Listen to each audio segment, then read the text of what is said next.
What's up, everybody? Hey, Tom Laird here, host of the Advice from a Call Center Geek podcast and founder of Expivia. For exceptional contact center outsourcing, trust Expivia. We're fully AI-driven, as all of you know, and can handle voice, email, chat, and all of your digital channels. Our 600-seat USA contact center is expert in healthcare, financial services, insurance, tech support, retail, and more. Experts on the NICE CX1 platform, we ensure seamless customer experiences. DM me or visit expiviausa.com for more. This is Advice from a Call Center Geek, a weekly podcast with a focus on all things call center. We'll cover it all from call center operations, hiring, culture, technology, and education. We're here to give you actionable items to improve the quality of yours and your customers' experience. This is an evolving industry with creative minds and ambitious people like this guy. Not only is his passion call center operations, but he's our host. He's the CEO of Expivia Interaction Marketing Group and the Call Center Geek himself, Tom Laird.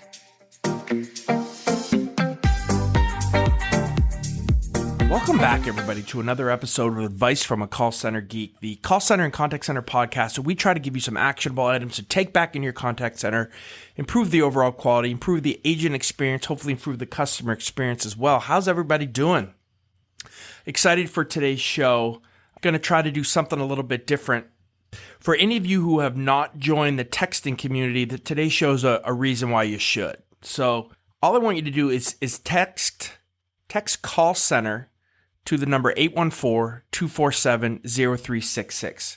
That will get you set up to the Advice from a Call Center Geek texting community. You're not going to get flooded with text. You're not going to get garbage text. There's no sales involved. Everything is confidential between you and me. You know, once it comes up, you don't see the other people that are in the community. Basically, it's just a way for me to give you guys some extra exclusive content and do some other things that I can do with a smaller group than with the podcast kind of community as a whole. So one of the things that we've done is we've started a anonymous mailbag with the texting community. So basically, questions get texted to me. They just come to me. No one else sees who they're from. And I anonymously answer them and post them on LinkedIn. And then every couple weeks, we're going to take some of those questions and we're going to do a podcast episode so everyone else can hear them as well. So again, just another really cool way for us to interact together. So if you just want to, again, text call center to 814-247-0366, that will get you signed up. And again, it's not going to flood your inbox. I never do any kind of sales. If I don't think it's going to add value, I don't send. And then this is a way too, if you have any questions for me, I'm there to answer as many of them as I possibly can. All right, so let's get into some of the questions. So these are actual questions that podcast listeners had. Everyone pretty much from the texting community is from the podcast, or they've at least heard about me or the community from that. So again, these are basically your peers, our peers, my peers that just had some questions. So let's throw these out in an episode, and hopefully we can help a bunch of you guys out. All right, so question number one was, what are some of the ways that you're hiring, recruiting during COVID? You know, what social platforms are the best? And I think for me, this has been relatively an easy transition because we were very digital in how we recruited. So there's a couple things that we do and we're still doing right now, and maybe some of these take a kind of a higher precedence too. Is number one is referrals. So I say that kind of with the caveat, and you guys have heard me say this before. If you like the culture of your call center, if you like the reps in your call center, if you're meeting and hitting numbers, then you really want to exercise and make sure that you're using your referral program. So basically, there's a saying that you are the sum of the closest 5 people that you hang out with, right? So basically, if you like your call center, let's try to get more of those people in here. So for us, for a referral program, we'd basically do $5 for an interview. So if somebody comes in and actually does the interview, that rep will get $5. The referral person will get $5. $10 if we hire them. And then if they stay past the 90-day probation period, right, go through training, they're on the phones, then we give them $200. So we have some reps that, every single month, could be making $250, sometimes $400, just for having good referrals. The other thing that we do is we still, use some job boards. We're pretty much an Indeed company. The problem with Indeed is it is quantity over quality a lot of times, but still, We get a constant stream of applications this way. And as we're moving more virtual and more at home, and maybe expanding our footprint of who we're hiring, and I think a lot of you are kind of in that same boat. Indeed, I think can stretch, beyond the borders of maybe what your Facebook or what those types of platforms can do. Speaking of Facebook, that's our number one recruiting channel. If you have not used Facebook for recruiting, you're making a giant, colossal mistake. It is extremely cheap, especially if you're looking to hire in certain neighborhoods or certain cities that may be around where your contact center is. So basically, I set up when we're trying to hire, I set a $300 budget up for 5 days, right? So you can kind of do the math there. It's not very expensive. We can pinpoint exactly where we want to target, a potential hire. So it's not just like you're putting it out to all Facebook, right?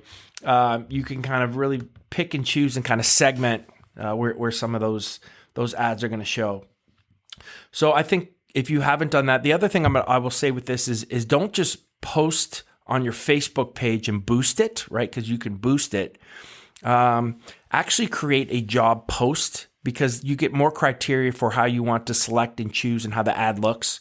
So I don't want to say don't be lazy, but don't just, you could maybe boost a post in addition to what you're doing, but don't have that be kind of your main, kind of targeted audience for that type of job. Make sure that you're setting up an actual Facebook job post, and you can kind of see that on your Facebook page. Now, any type of senior person still, we're going to hit LinkedIn for that. Indeed and LinkedIn are sales. We want somebody that's a C-level or, has some type of specific skill that, is maybe in a more of a management role in the company.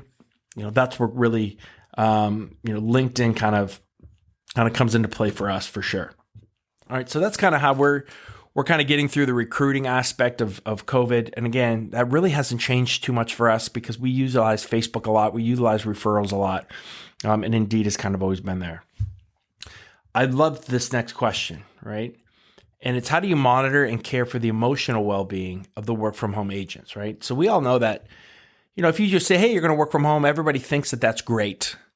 But what you don't realize is there's a lot that goes with that. There's the stress of having maybe children at home. There's the stress of not being able to hang out with your buddies at work. Talk about things, the whole gossip stuff, right? Everybody kind of gets involved in a little bit of that. And it's kind of a normalcy that people kind of look for. So, what are some of the things that we're doing to kind of help with the emotional well-being? And a couple things that we're doing is, number one, we have to communicate more with our agents. It is so easy to just kind of do a morning meeting and then let the day go, right? Let the day just kind of coast by. But, we've talked about this a lot about, and some of you guys kind of give me some pushback on it, which I'm okay with. I think I'm right, but pushback on how many interactions you should have with your reps, right? So from doing a video chat with the whole team to doing individual video chats throughout the day, we say breakfast, lunch, and dinner, right? To doing just personalized, quick Slack or in Teams or in Skype, just IMs like, hey guys, great job. Service levels at 86%. Talk time looks really good. Janie, great QA score last half hour. Things like that. Right? It goes a long way to I don't know, making the job a little bit more normal, and not making it, maybe having somebody want to kind of go off the rails a little bit with kind of how they're acting or what they're doing or how they're interacting with customers. It's just important to know that we're communicating. You guys are really important to us. We're always going to be here to kind of help you. The other thing is I'm working very hard on this because this is probably, again, the number one question that I get is, how do we play games at home, right? And you need to figure this out. And I'm going to try to help you figure this out. We are trying to desperately come up with, all the things that we're doing, but I'm going to try to kind of ask you guys too, right? So if anybody's in the texting community, or if you guys join, or if you are on Facebook in the Advice from a Call Center Geek Facebook community, or you want to hit me up on LinkedIn, I'd love to hear some of your games. We're just going to put them all together in a blog post. I'm going to try to do a podcast episode just on games to play with work from home. But a couple things that pop right into mind that are super easy that you could do right now without any kind of setup is, we've talked about that there's Jeopardy and there's Wheel of Fortune online for free, right? And you can set them up and customize them to your organization. So you could ask questions about the program that they're on, maybe ask questions about, the organization, your company, or maybe it's Susie's birthday. I use Susie a lot, I know, but it's Susie's birthday and we want to just talk about and ask questions about her life. I don't know. You can kind of think of some things that way too that I think are kind of fun. Wheel of Fortune, you can kind of do the same way, right? Create those phrases or those sentences that need to be solved. So that's kind of fun. And, there's still dice and card games, really anything that's visual. Right? So think of anything that's visual that you could do through video or you could take a picture of. I think that's kind of fun. One of the things that one of the supervisors here brought up too is would they play I Spy, and either the rep or the supervisor will take a picture of the room that they're in, right? So maybe they're in their living room taking calls, and we'll do kind of like a 20 question kind of thing with every time a good score comes in or a good QA score or they hit some type of KPI, and then we have a prize for that. So again, use your imagination, talk to your reps as well, ask them about some games that they're kind of thinking of or doing, start to develop your own kind of portfolio of work from home and then kind of brick and mortar games. I think that's important. The other thing that we have not really done as well, we've done one of these, but virtual hangouts or virtual happy hours, right? Culture-wise, we really don't do virtual happy hours, but we have done some hangouts for birthdays, right, where everybody kind of gets on at the end of the day and kind of sings, and we have a virtual cake and all that. But depending on your organization and depending on your culture, if you want to do some virtual happy hours, virtual lunches, those types of things I think are really important and can kind of make, again, things feel a little bit normal. Either you can give everybody a gift card and everybody says, hey, on Thursday, we're all going to use that gift card, or, there's certain things that you guys can do to kind of make it fun and again, make it have a sense of normalcy with what's going on with the work at home. And the other thing that we have started to plan now that things, I don't want to say are totally calmed down, but it seems like once again, after we kind of had that COVID kind of ramp up, we're kind of coming back down, hopefully a little bit, especially, here in Northwestern Pennsylvania, is rotate teams in the office, right? So, maybe you have half of the employees or 20% of the employees or certain teams like a tier 1 or tier 2 or just the customer service people come in and work for a week in the office and then take maybe a week or two off and kind of, you have to give that so reps can plan their life, right? And plan and understand when they're going to come in. But I think that's another way to kind of ease back into things. And also kind of, again, makes things feel like, hey, things are going to be okay, and get you guys to reinforce culture, reinforce the things that you can do much more easily here, when you're at the office, compared to when you're, just everybody's kind of at home. All right, so that's kind of my answer to that again. So that was just how do we care and monitor for the emotional well-being of some of our agents when they're at home. The next question I got is more on the technology side, and it's, Tom, can you make a budgetary or an ROI case for speech analytics? And, I think that this is really an interesting question. And the first part, how I answered this kind of in the blog is I want to know, how are you getting customer feedback now? Because if you're using CSAT scoring, if you're using after call surveys, if you're using NPS scoring where you're sending emails out, or all of that, I believe, and you guys know my thought process on this can go away, right? Because I think analytics can take a big portion of that into account, and really kind of wrap all those different ways of kind of doing after call things, and do it better.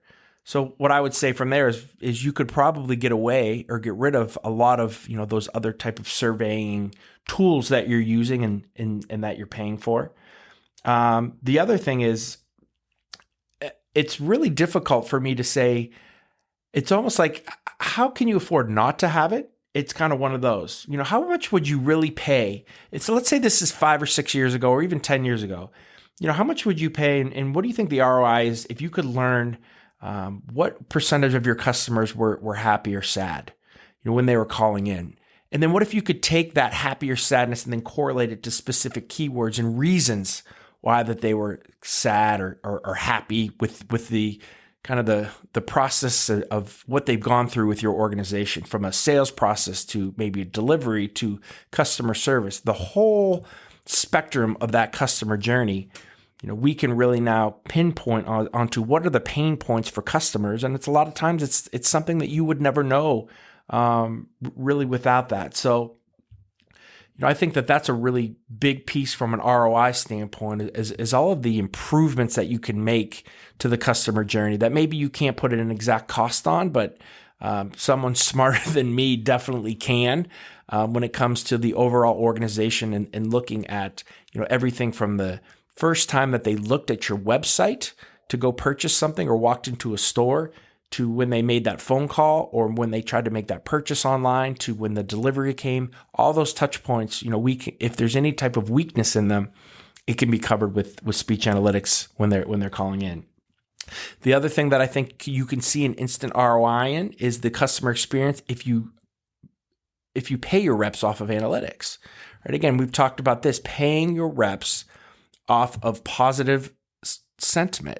So basically, incenting your reps to be nice, which we always want to do, and we think we do that through QA, and we think we fix it through QA, and that's how we do it. But 100% of the calls we're listening to, or the system is listening to. So I think that that's a really big deal. That's almost priceless, right? To have that type of in-depth listening going on, and then to have your reps know that, hey, not only do we want you to do a good job, but we're going to pay you more, really, to do this piece of it that we've never really been able to kind of put any type of number to or metric to that now that we can. So another question that came in, and I'm going to be very, I don't want to say forceful on this, but what is my thought process on using voicemail in the call center? And very simply, my thoughts on voicemail is I absolutely hate it. And I hate the use for it in 95% of every set of circumstances. The only time I can see it relatively being okay to use is maybe if you want to not abandon and you want to have someone answer or some type of interaction with a third shift, right? So maybe you don't want to staff from 11 to 7 because you have 6 phone calls that come in over that 8 hours. I think I'm okay with voicemail at that period, right? But if you're going to use voicemail for heavy queues, right, that's a real huge issue. If you're going to use it for kind of regular weekends when the volume's high, but you just don't want to staff it, that's not a great customer experience. And I would probably love to see a cost analysis in your organization to see what you're actually losing compared to what you're gaining by not staffing it. The bottom line is voicemail is used when a lot of organizations either don't want to put the money towards their service center, don't really value the customer experience as much, or there's just that higher up executive that thinks it's fine, right? Just as long as we're going to get back to them at some point, right? That's the process, right? And a lot of times, someone's getting back to you in 24 hours. It causes a lot of issues. If you're not there, then they call back in, and it can actually generate a lot more call volume and a lot more expense than you think, just by not taking that phone call the first time. So again, if you're having heavy queues, invest in a virtual callback platform or some software, or learn how to program that on your platform so that you don't have to send people to voicemail, which is not a great customer experience really at all. So that's kind of what I got here, guys, for some of the first mailbag questions. I thought they're pretty good. I would love to see more of these are coming in. We had about 6 or 7 of them coming over the weekend too. So, we'll continue to kind of, see what ones I think are worth the group listening to and can improve the overall experience and maybe answer some questions that you guys have out there. But again, I'm wide open for questions. Join the texting community or join the Advice from a Call Center Geek Facebook community. We'd love to have you there as well. So again, guys, thank you very much for listening. We'll be back on next week. I have a couple guests. Did I say that right? Guests that are scheduled here coming up, both on the technology side and on some of the operational side. So I think that you're going to enjoy that in the next couple weeks. I'll probably be back solo next week, but after that, I think we'll have a couple weeks of guests. So again, thank you guys very much for listening. I love you guys. It's been just so much fun to do this. Again, we're almost at 50,000 downloads of episodes, which is just, again, it's just so awesome. So again, thank you guys very much, and I'll talk to all you guys next week.